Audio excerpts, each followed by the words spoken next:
नमस्कार जिज्ञासु बंधुगण एस्पिरेंट क्लासेस यूट्यूब चैनल द्वारा आयोजित आजिकार ये साहित्य मंच को मुझे संजत आप समस्त को सादर स्वागत जनाऊँ। प्रिय शिक्षार्थी माने पूर्व क्लास आम साहित्य सिंधु पुस्तकर प्रथम पद्य जोटा थिला आमर बंदे उत्कल जननी कांत कवि लक्ष्मीकांत महापात्र द्वारा रचित से कविताटी को आम पढ़ुले आम सस्वर शुणुले कविताटी को शब्दर कठिन अर्थ गुड़ी को बुझी एवं शब्द अर्थ माध्यम आम कवितार भावार्थ को आलोचना करते समग्र कविताटी को आम आमूलचूल बुझी स्पष्ट होते हृदयंगम कर तो आज जो क्लास रही पाने से बंदे उत्कल जननी पद्य को नहीं जो एमसीक्यू क्वेश्चन गुड़ा रही जो बहु विकल्प प्रश्न गुड़िक रही जोटा तुम 2027 बोर्ड परीक्षा में अत्यंत गुरुत्वपूर्ण से 2027 बोर्ड परीक्षा हो कि तुम प्री बोर्ड परीक्षा हो कि तुम हाफ इयरली एग्जाम हो कि तुम क्लास टेस्ट गुड़ा हो बंदे उत्कल जननी जब किसी प्रश्न आसो एमसीक्यू प्रश्न से गुरुत्वपूर्ण प्रश्न गुड़िकर आलोचना आज आम करवा निश्चित भाव में यही क्लास तुम समस्त उपादेय हम तुम समस्त उपयोगी हम तेणु आरंभ करवा काल विलंब न कर आज आम सेसन को एपटे स्मार्ट बोर्ड स्क्रीन रे तुम देखिपुव गोटे रही आमर एमसीक्यू रही विषय रही पद्य विभाग में एपटे बंदे उत्कल जननी रही आम या आलोचना करवा। तो प्रथम प्रश्न मु स्क्रीन रे देखा पिला प्रथम प्रश्न रही जे जोटा तुम एपटे देखिपुव 2024 ए लिखाई 2024 जो एनुअल एग्जाम होता बोर्ड एग्जाम से आसते तुम देखिपार गुरुत्वपूर्ण प्रश्न यहाँ अत्यंत उपयोगी जदि बंदे उत्कल जननी मुझे ग्यारंटी दूसरी पिला माने बंदे उत्कल जननी जदि किसी प्रश्न आसो एमसीक्यू प्रश्न ताले या बाहर को जीवनी एथिरो ही प्रश्न आसो कौ प्रश्न गुड़िक आसो जो प्रश्न मुझे टिक मारी ब्लू पेन जो टिक मराई से प्रश्न गुड़िक ही तुमको पढ़ा दरकार और से प्रश्न ही गुरुत्वपूर्ण अन्य प्रश्न पढ़ा आवश्यक ना एति पढ़ीदे बंदे उत्कल जननी पाठ आम संपूर्ण हो। प्रथम प्रश्न को आसवा प्रथम प्रश्न कौन रही प्रथम प्रश्न रही उत्कल जननी शरीर को किए धोई देछि आम जो कविता पढ़ुले कवितार द्वितीय पदर आम पढ़ी कौन कौन पढ़ी पूत पयोधि विधौत शरीर ताले कौन धोई देछि प्रश्न अच्छी वर्षा जल नदी जल समुद्र जल एवं झरणार जल कौन आम पढ़ी कवितार मन पका पूत पयोधि विधौत शरीर पयोधि शब्द अर्थ हो समुद्र ताले समुद्रर पवित्र जल उत्कल जननी शरीर को धोई दिए ताले उत्तर कौन हम समुद्रर जल ऑप्शन सी देखी पार्थ ये उत्तर बुझीगला। द्वितीय प्रश्न आड़ आस द्वितीय प्रश्न कौन रही उत्कल क्यों मानकर बासभूमि उत्कल क्यों मानकर बासभूमि प्रश्न रही ऑप्शन कौन कौन रही ए रही ऋषि मानकर बी रही वीर योद्धा मानकर सी रे रही विहंग मानकर डी रे रही कवि मानकर कविता को मन पकाओ कवितार कौन पढ़ी कवितार गोटे पद थिला ना नहीं उत्कल सुरवर दर्पित गेहा उत्कल जो वीरश्रेष्ठ जो योद्धा माने थिले से योद्धा मानकर दर्परे युद्ध कौशल उत्कलर गृह उत्कल सदन उत्कल भवन कौन रही ना परिपूर्ण थिला उत्कल बासभूमि तेणु ऑप्शन बी हो यार उत्तर कौन वीर योद्धा मानकर द्वारा उत्कल बासभूमि परिपूर्ण थिला बा उत्कलर बासभूमि कौन पूर्णता लाभ करथिला बुझीगला। तृतीय प्रश्न को आसीबा तृतीय प्रश्न कहूँ उत्कलर वनभूमि किपरि बोली पठित कवितार कहुई उत्कलर वनभूमि किपरि बोली कहुई आम कवितार पढ़ीचे कौन पढ़ीचे घन घन वनभूमि राजित अंगे किपरि शोभा पाऊँ तार उत्कलर वनभूमि किपरि बोली कवि पठित कवितार कहुई ना अत्यंत घन घन कहले कौन घन घन शब्द अर्थ हूँ घंच बा निबिड़ ताले देखीदे ऑप्शन कौन अच्छी ए रे ताल तमाल वृक्ष पूर्ण बी रे घंच सी रे वन्यजंतु पूर्ण डी रे हूँ जोगी ऋषि मान बासस्थली ताले क्यों पूर्ण ना उत्कलर वनभूमि घंच बोली पठित कवितार कवि कहते कवितार आम पढ़ी घंच घन घन वनभूमि ताले वनभूमिटा क्यों किपरि बोली कवि कवि कहते ना अत्यंत घंच निबिड़ बोली से कहते ऑप्शन बी रे तुम देखिपार घंच अच्छी है। 4 नंबर क्वेश्चन को आसा 4 नंबर प्रश्न कौन रही बंदे उत्कल जननी कवितार कवि कहार बारंबार वंदना करुछंती तुम देखिए पिला जो आम जो पढ़ुले प्रत्येक पदर शेष कवि जननी जननी जननी बोली कहते प्रत्येक पद जिते पद आम पढ़ी प्रत्येक पदर शेष कवि कौन कहते जननी जननी जननी बोली कहते तेणुक से अनुसार कौन हम ना वंदे उत्कल जननी कवितार कवि कहार बारंबार वंदना करुँच ए हूँ महालक्ष्मी बी हूँ सरस्वती सी दुर्गा डी उत्कल जननी ताले उत्तर कौन हम ना उत्कल जननी तुम देखिपुव यहाँ स्क्रीन रही कार ना उत्कल जननी बुझीगला कार से बारंबार वंदना करुँच ना उत्कल जननी से बारंबार वंदना करुँच उत्कल जननी बुझीगला परवर्ती प्रश्न आड़क आसवा पे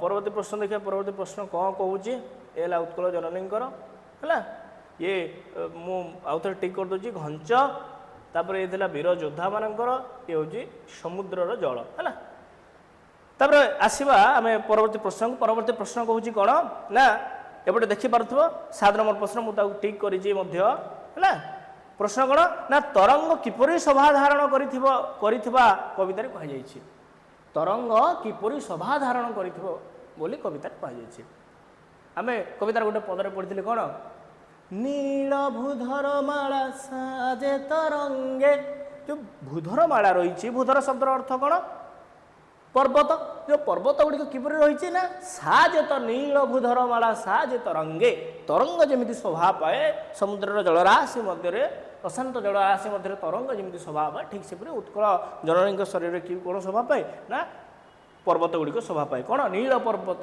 नील भूधर माला साजी तरंग तेणु कवितार प्रश्न कौन रही तरंग पर किए शोभा धारण कर कवितार कहुई कौन ऑप्शन ए रही नील पर्वतमाला बी रही नील समुद्र सी रही शुभ्र तटिनी डी रही बनमी कौन हम नील पर्वतमाला कवितार आम पढ़ीचे आसा परवर्ती प्रश्न को है परवर्ती प्रश्न कौन रही परवर्ती प्रश्न रही क्यों मानक कुटीर जो उत्कल जननी पवित्र क्यों मानक कुटीर जो उत्कल जननी पवित्र कवितार पुणी पढ़ी आम कौन पढ़ी जोगी ऋषिगण उटज पवित्रा से जो जोगी ऋषि मैंने अच्छा से जोगी ऋषि मान उटज कुटीर द्वारा उत्कलर कौन उत्कल जननी परिपूर्ण उत्कल जननी पवित्र बोली से कही तेणुक क्यों मानक कुटीर जो उत्कल जननी पवित्र ऑप्शन ए रही योद्धा बी रही जोगी ऋषि सी महान कवि डी शासक उत्तर कौन हम सठिक उत्तर टी हम जोगी ऋषि जोगी ऋषि गण उटज पवित्र कहुई तेज जोगी ऋषि मान कुटीर जो उत्कल जननी पवित्र बुझीगला परवर्ती प्रश्न को आसवा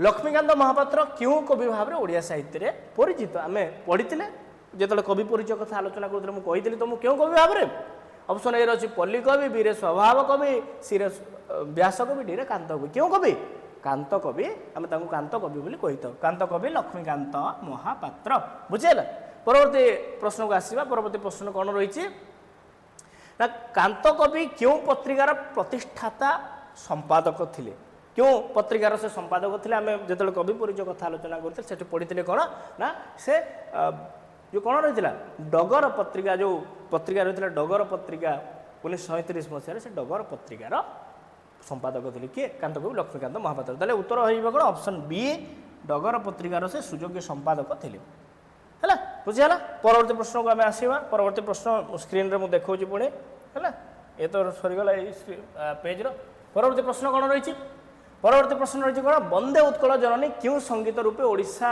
राज्य सरकार द्वारा मर्यादा लाभ करें जो पढ़ुले वंदे उत्कल जननी संपर्क में आलोचना करुले जो तार सारांश कथा लास्ट गोटे आम धाड़ी पढ़ी कौन ना यह 2020 मसीह राज्य सरकार द्वारा ओडिशा सरकार द्वारा राज्य संगीत स्टेट एंथम भाव में यह कौन मान्यता लाभ कर तेणु वंदे उत्कल जननी क्यों संगीत रूपे ओडिशा राज्य सरकार द्वारा मर्यादा लाभ कर सठिक उत्तर कौन हम ना राज्य संगीत स्टेट एंथम भाव में पे यह परिचय लाभ कर बुझेगा परवर्ती प्रश्न को आसवा परवर्ती प्रश्न कौन कांत कवि रचित स्मरणीय उपन्यास नाम कौन आम जो लक्ष्मीकांत महापात्र रचनावली कथा आलोचना करते से आम प्रथम पढ़ी कौन ना से देखुले गोटे उपन्यास था से उपन्यास नाम कौन ना उपन्यास ना हूँ कणा मामू उपन्यास सठिक उत्तर कौन हम ताले ऑप्शन ए कणा मामू उपन्यास बुझीगला परवर्ती प्रश्न को आसवा परवर्ती प्रश्न कौन कहुई चारु हासमय और चारु भाषमय बोली क्या कहुई कवितार में पढ़ी प्रथम पदरे पढ़ी मन पकाओ वंदे उत्कल जननी चारु भाषमयी जननी जननी जननी ताले क्या कहुई चारु हासमयी और चारु भाषमयी ताले सठिक उत्तरटी कौन हम ना उत्तरटी हम ऑप्शन बी उत्कल जननी को एठारे हासमयी और भाषमयी बोली कहुई बुझेगा।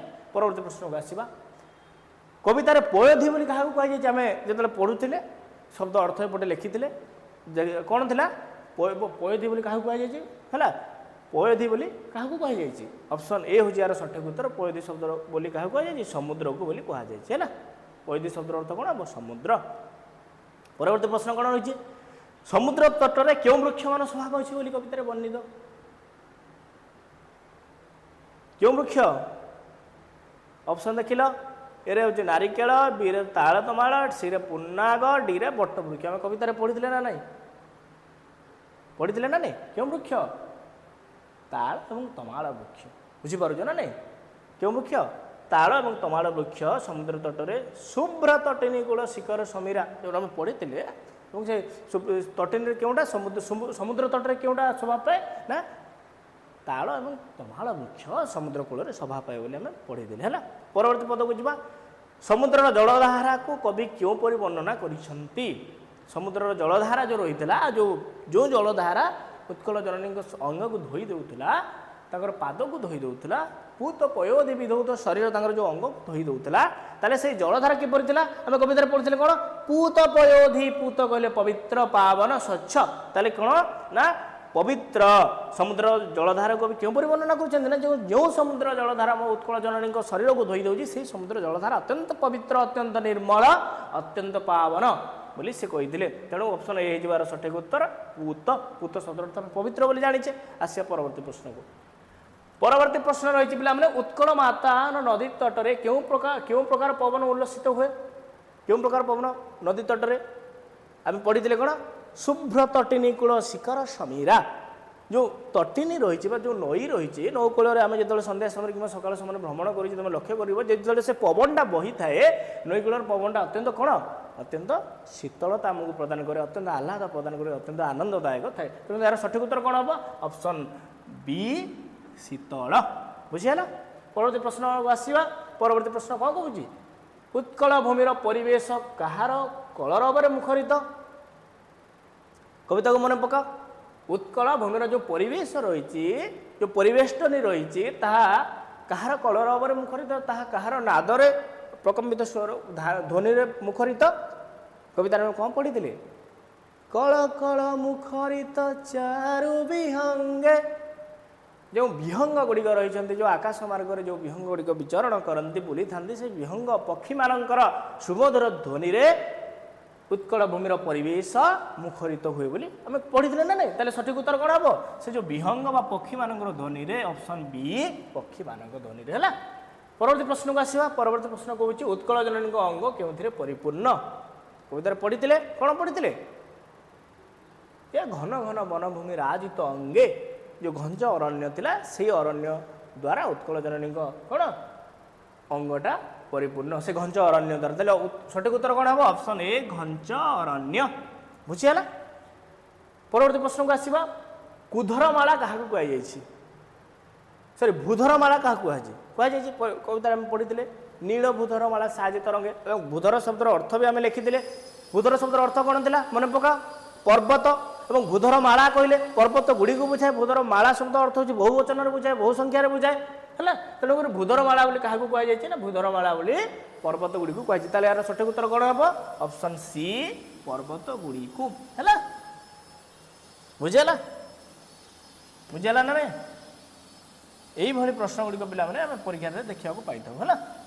परवर्ती प्रश्न को आसवा घन घन वनभूमि रेखांकित शब्द अर्थ कौन जो घन घन वनभूमि लिखाई गोटे पद पिला मैंने लक्ष्य कर घन घन शब्द तले गोटे रेखांकित चिन्ह रही पचारे जाइए रेखांकित चिन्ह शब्दर अर्थ कौन घन घन कहले आम शब्दर अर्थ बुझी कौन घन घन शब्द अर्थ हूँ निबिड़ निघंच है तेरे घन घन शब्द अर्थ कौन हो निघंच ऑप्शन बी हूँ यार सठिक उत्तर। परवर्ती प्रश्न को आसवा ओडिया माँ क्यों प्रकार क्षेत्र में सुशोभित कविता को मन पका सुंदर साड़ी सुशोभित क्षेत्र कविता पढ़ी ना नहीं ତାହେଲେ ଉତ୍କଳ ମା ବା ଉତ୍କଳ ଜନନୀ କେଉଁ ପ୍ରକାର କ୍ଷେତ୍ରରେ ସୁଶୋଭିତ? ତାହେଲେ ଉତ୍କଳ ପ୍ରଦେଶର କ୍ଷେତ୍ରରେ କ'ଣ ଶୋଭା ପାଏ?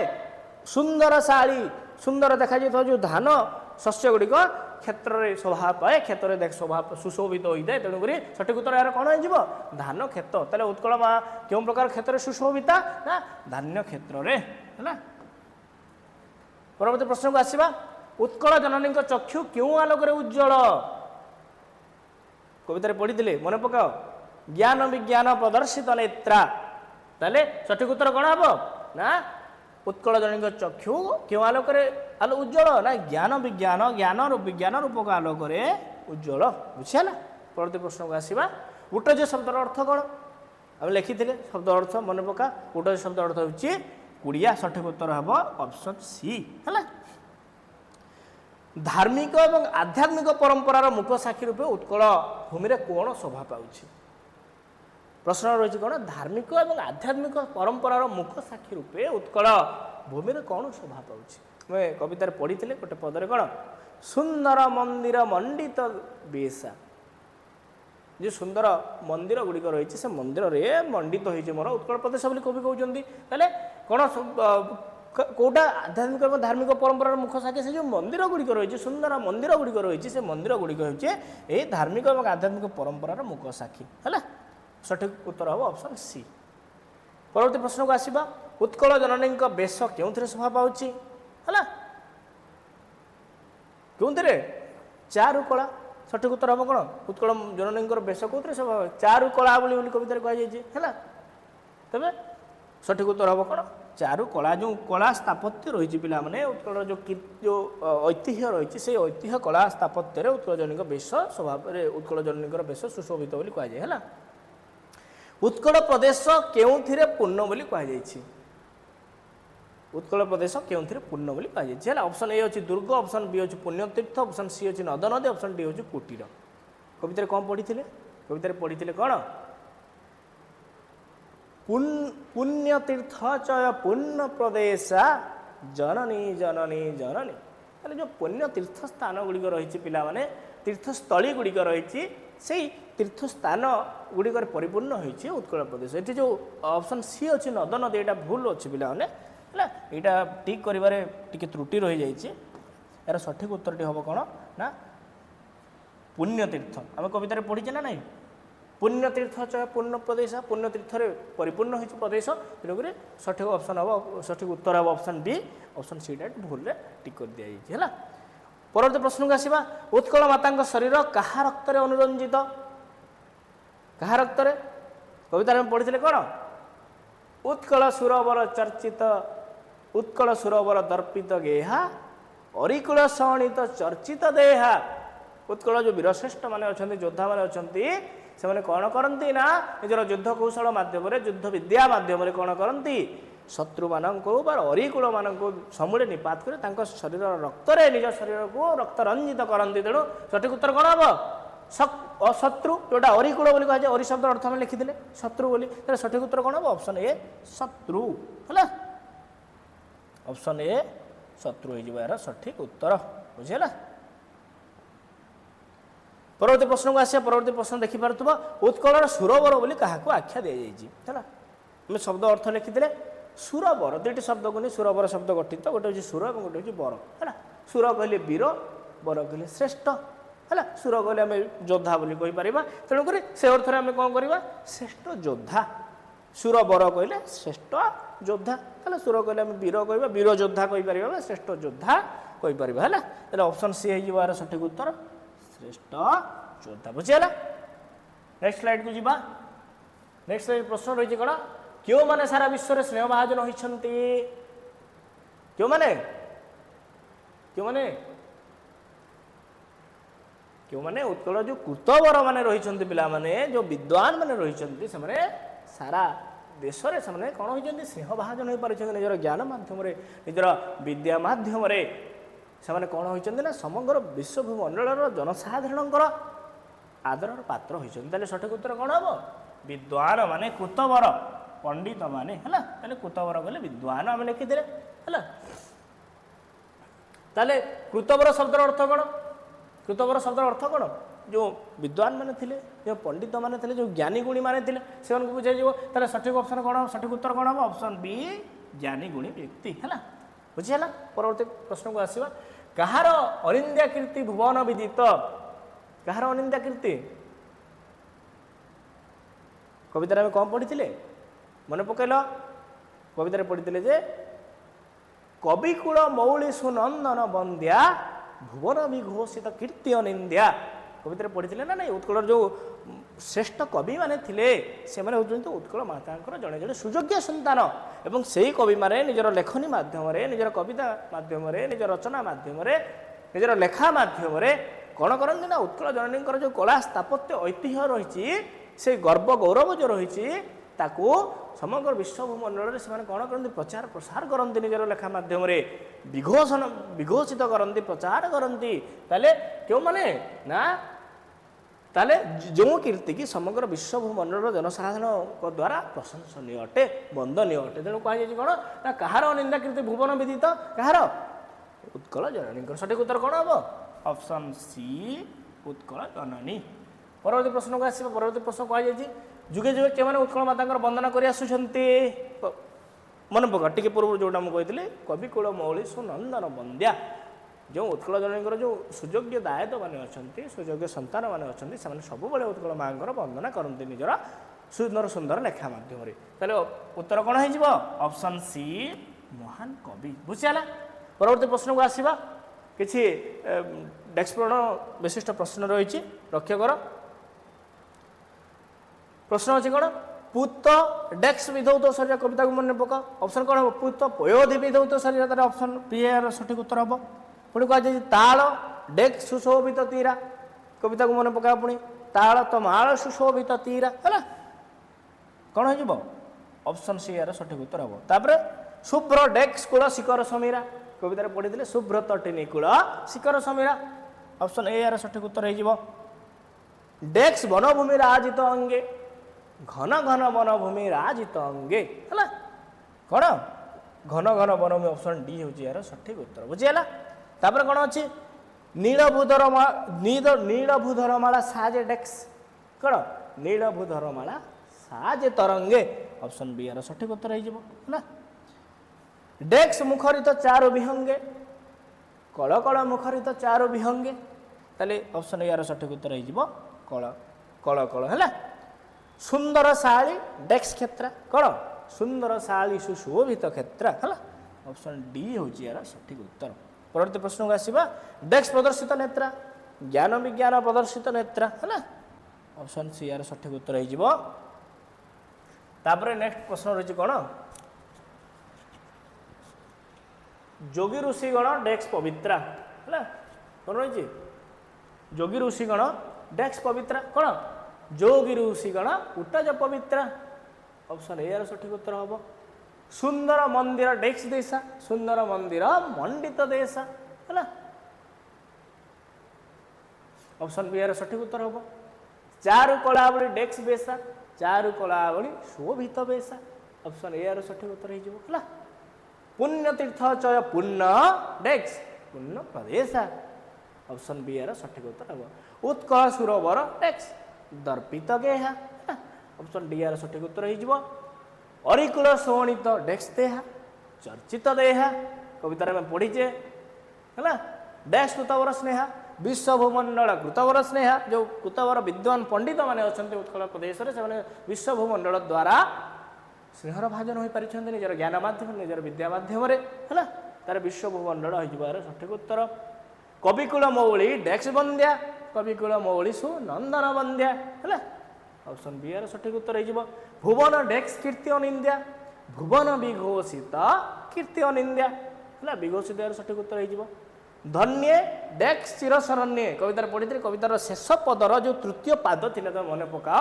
तृतीय पाद कौन पढ़ी धन्य पुण्य चिरशरण्य जननी जननी जननी ताले प्रथम धन्य तापर कौन आसब पुण्य तापर चिरशरण्य बुझीगला तो ये थिला पिला माने आज जो वंदे उत्कल जननी प्रसंग को लेकिन जो गुरुत्वपूर्ण प्रश्न गुड़िक रही है एमसीक्यू जोटा बहु विकल्प प्रश्न गुड़िक रही है आम आलोचना कले जदि यार पीडीएफ तुमको दरकार ताले डिस्क्रिप्शन बॉक्स लिंक अच्छी व्हाट्सअप लिंक से व्हाट्सअप ग्रुप में जॉइन हो जातु यार पीडीएफ तुमको सेठी मिल जाए है आशा करुचे यही प्रश्नगुड़िक जोटा आम आलोचना कले निश्चित भाव तुम उपयोगी हे तुम उपादेय हे और तुम जब बंदे उत्कल जन भिडियो देखीच भलरे बुझीच प्रत्येक शब्द बुझीच शब्दर अर्थ अनुसार भावार्थ को बुझीच और तापर जब एमसीक्यू गुड़ा टे पढ़ी देच टे आखि बुले देच तापर तुम देख परीक्षा यही बंदे उत्कल जन प्रसंग को नहीं जेकोसी प्रश्न आसू तुम्हें से प्रश्न छाड़ी आस निश्चित भाव से प्रश्न को तुम्हें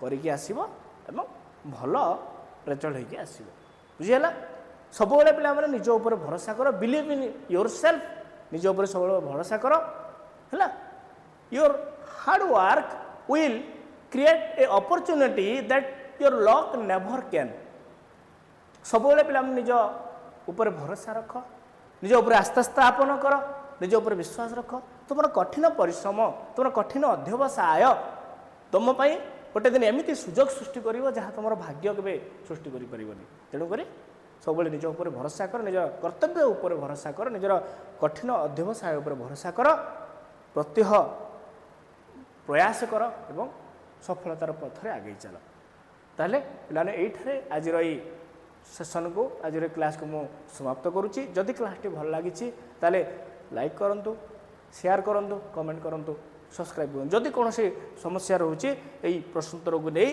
ताले कमेंट करूँ तार उत्तर आम आप पाखक पहुँचेबू है ये ही आज क्लास को मुझे समाप्त करुच्ची परवर्ती क्लास देखा पुणी गोटे नूतन प्रसंग को नहीं आज एति समस्त को धन्यवाद नमस्कार जय जगन्नाथ।